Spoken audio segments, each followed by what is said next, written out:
What's up, everybody? Today I'm going to talk about a show I actually didn't know I was going to talk about, but it is surprisingly so good that I must talk about it, especially because we've been getting a lot of crappy entertainment.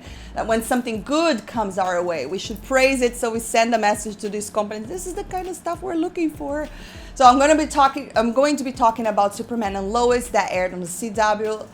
And and also I'm going to talk towards the end of this video about the casting of the new Supergirl. Her name is Sasha Cale, so I'll give you guys my thoughts on that as well. Now, why do I want to talk about Superman and Lois? First and foremost, Superman is my favorite character. I love this character. I would even argue it was Superman that introduced me to the whole geeky, nerdy universe, along with Star Wars. I just really like the guy, and I feel like Superman and Lois did the character justice. Now, I will say, the guy that plays Superman and the woman that plays Lois on the CW show, I don't feel like they look like the characters, but they pulled it off. The acting was great, and I really bought the character. They really feel like Superman and Lois. Now, my favorite Superman of the current days, it has to be Henry Cavill. I think that guy, it feels like he just came out straight out the comics. He just looks like Superman. I think he's amazing, and I really cannot understand why is Warner Brothers not working on another Superman film, because I'm sure I'm not alone here. A lot of the fans want to see another Superman film with Henry Cavill because he does look like Superman. Now, I didn't really think Amy Adams looks like Lois, but I think she did a good job playing Lois, and is in the same scenario here with the CW show. I thought that those two actors, especially him, he does not look like Superman, but he pulled it off, especially his Clark Kent as well, which I was a little bit worried. And it also proves that, you know, the story is what really drives a show. And this show is just so great because all these CW shows lately have just been filled with this fake wokeness, and I really hate that. And I mean, just be very clear, I love diversity and all of that these companies claim that they care for, like justice, social justice. I think that stuff is important, but I feel like what they're doing with entertainment nowadays is just a fake tick list. You know, let's get our token character here. It's not really telling good stories. It's not really organic, and I think that is the problem. It's not the fact that they are trying to bring diversity, it's the fact that they don't know how to write diversity. And that's the kind of stuff that really irritates me, especially when they say, oh, we want these female characters that are strong, but they don't even know how to write these characters. If you want to write your diversity, your social justice there, the story should not be about that. It should be about the characters, and then you add that organically. And I felt that Superman and Lois really pulled that off. I was so happy, you know, because it's been, first and foremost, we have here classic Superman.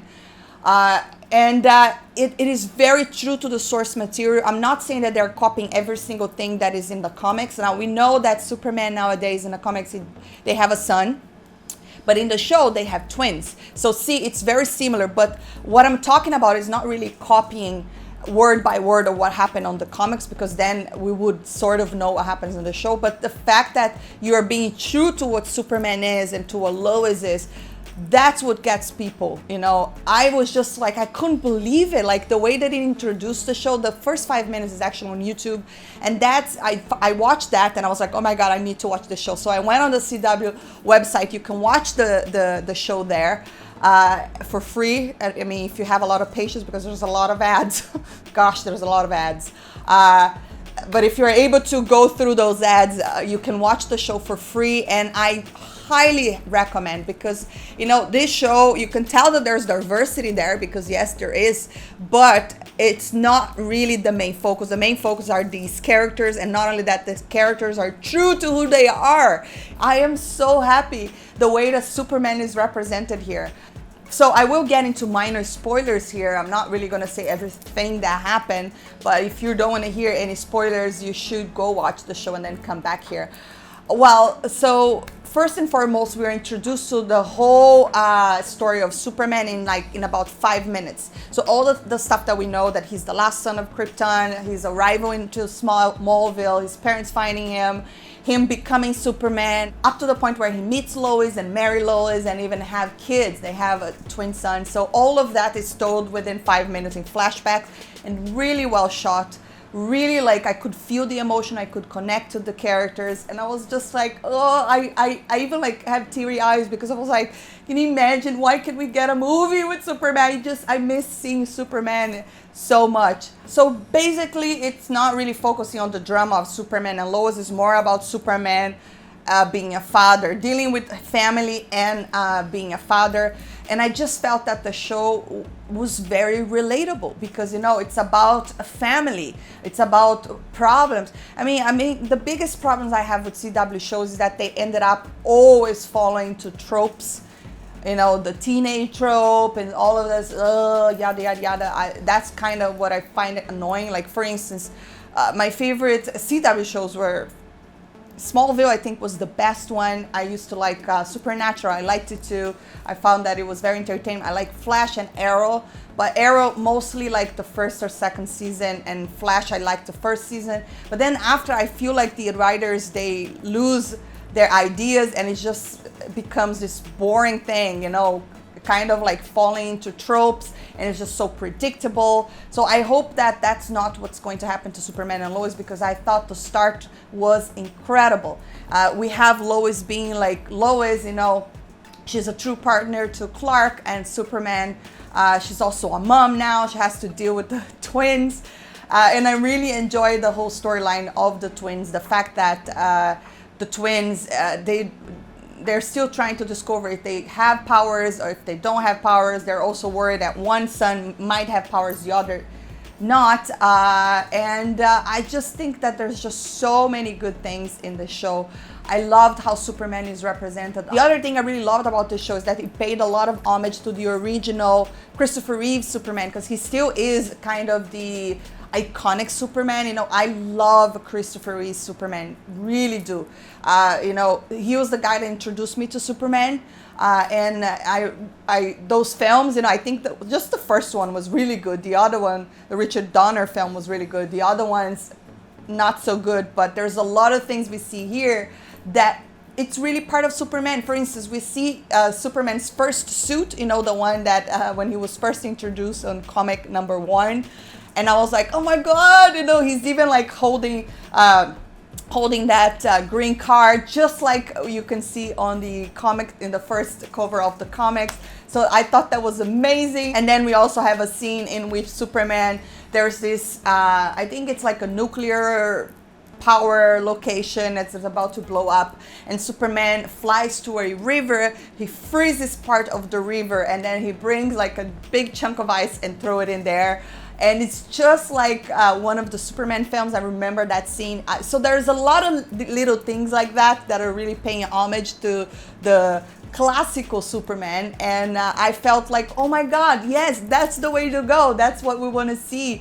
And a lot of people were arguing that the Snyder universe, for instance, that's what Superman was going to be leading to. You know, that's why it started so dark. And I do like Zack Snyder's films. I think he's very good at shooting action scenes. His movies also have this striking image. I think he's a really talented director, and I think he was great the way that he represented Batman. But I didn't fully agree with all the choices he made with Superman, even though I think Henry Cavill is the man to play Superman. Come on, we just need to see a movie already. But a lot of, every time I say that, a lot of people comment, oh, but he was heading there. And I think now would be the best time for us to have a Superman leading to that classical symbol of hope that he's supposed to be. So I just gotta say, guys, I cannot wait to see more of the Superman. So far, really stayed away of the whole fakeness, woke stuff, because I really hate that. You know, bring your diversity, bring your whatever, but just make sure that it is organic within the story, that is not just a tick list, that you're just doing that for the sake of diversity, for the sake of diversity. That's not how storytelling works. And, you know, people have proven so many times that stuff, it's not what audiences want to see. Like, look at the Batwoman show. I tried to watch one episode, I couldn't even finish it. That was how bad it was. It's just not, it doesn't really feel true to the original character. Not only that, there's just so many of these so-called fake woke films that keep failing one after the other. You know, the Terminator Dark Fate, Charlie Angels. There's just so many examples out there, and I just really hate when these companies say, oh, people don't like these films because they don't like female characters, because they don't like diversity, which is actually not true. People do not like bad storytelling, you know, and token characters. If you give us a good story and you add your diversity, that I'm sure people will welcome. Now, talking about diversity itself, we have a new Supergirl. Her name is Sasha Cale, and she is Latina. I thought it was a definitely interesting idea because usually I want my superhero characters to be just like the comic. I think that's why Henry Cavill works so well as Superman, because the guy just looks like a drawing. Seriously, he looks like he just came out of the comics. But Sasha doesn't really look like the iconic Supergirl. However, that does not mean that she's not going to be looking iconic in the movie. I mean, it's way too early to tell. They could make her wear a wig. She could, you know, dye her hair. We don't know any of that, or maybe they're just gonna go with her dark hair anyways. She might even be an alternate universe Supergirl. We don't know anything. What I could say is that I definitely welcome the idea because, you know, when I saw her interview and the way that she reacted to being cast, I thought it was very genuine. The way that she speaks and talk, I could definitely see Supergirl there. You know, Supergirl has this energy. She's supposed to be very different than Clark, you know. And not only that, she's supposed to be also very young, like 17. I believe Sasha is like 22, 21. So definitely I believe that she can pull it off, as long as Warner Brothers is not like, oh, we don't have Superman anymore, we only have Supergirl. Because if they're trying to replace Henry Cavill, I'm not going to like that, because I'm sorry, it's the same thing if you want Batgirl to replace Batman. There is no replacing those two. There is no replacing Wonder Woman. Those are the original characters. Those are the ones that people love the most. So if they're not doing that, I'm totally fine. I would really enjoy seeing if this new Supergirl is Henry Cavill's version of Supergirl, if she's his cousin. I'm really looking forward to see how is her suit going to look like. And well, since she's going to be on the Flash film, we also know that they're going to go with the Flashpoint storyline, which is a crazy storyline. There's so many things that could happen there. They could reset time. They could create a different timeline. So it makes sense that they would have Supergirl show up, even though I don't believe she's in the original Flashpoint storyline. As long as she's not replacing the original Superman, I'm totally fine with her casting. I think she has what it takes. I hope that they go for the iconic look, you know, but I don't know, maybe she'll look good too with dark hair. I'm not sure. I think it's too early to judge, but I'm just curious to see if she's going to be playing iconic Supergirl, or if she's going to be a different timeline, a multiverse type of thing, Earth, whatever, 32, we don't know. But anyways, guys, that is my whole video on Superman and Lois and the Supergirl casting. I'd love to hear your thoughts. Drop your comments down below. What did you think about Superman and Lois? If you didn't watch, are you going to watch? And Supergirl casting, what do you think about this choice? We have a Latina Supergirl, and I think that's definitely irrelevant because I don't really care about that. What I care is it's how this character is going to be represented on the screen. You know, as if she's has what it takes. If it would be even better if she looks iconic, because that's usually what I like watching in superhero films. But I'm very interested in the idea. I'd love to hear your thoughts, so drop your comments down below. And if you enjoyed this video, don't forget to hit that thumbs up, subscribe for more, and I'll see you next time.